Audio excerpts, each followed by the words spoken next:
Hello everyone, welcome to Nithin Academy and I'm Nithin. And today in PSLE Science 2018 paper, I'll be going through Booklet A, testing us on multiple choice questions. So let's get started.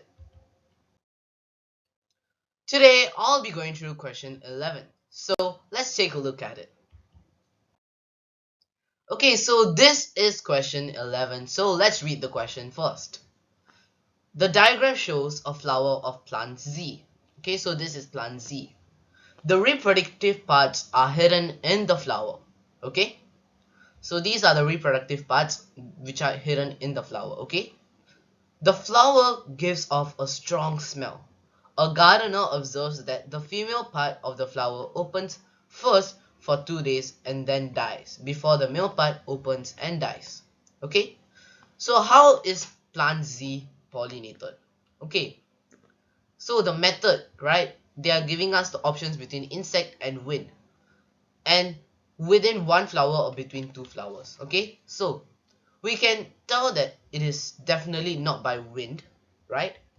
So these two options are gone because the reproductive parts are actually hidden in the flower, and also they are telling us that the female part opens first for 2 days and then dies before the male part opens and dies. So this means that pollination can't occur with one flower. So they're asking us how is plant Z pollinated, right?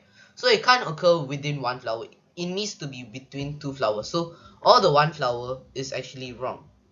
And since wind is also wrong, option number 3 is the only right one. Okay?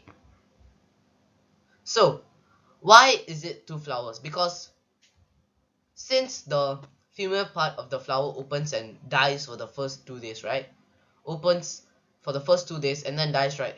That means that the male part has no time to self-pollinate its own flowers. So that means that other flowers need to pollinate it. So since the method is by insects, right? So like such examples are bees. Bees actually rub against the male part, basically the anther, and goes to another flower which has a female part of the same species, goes to collect nectar. Then the pollen grains will actually rub against the stigma, and in turn making the flower pollinated.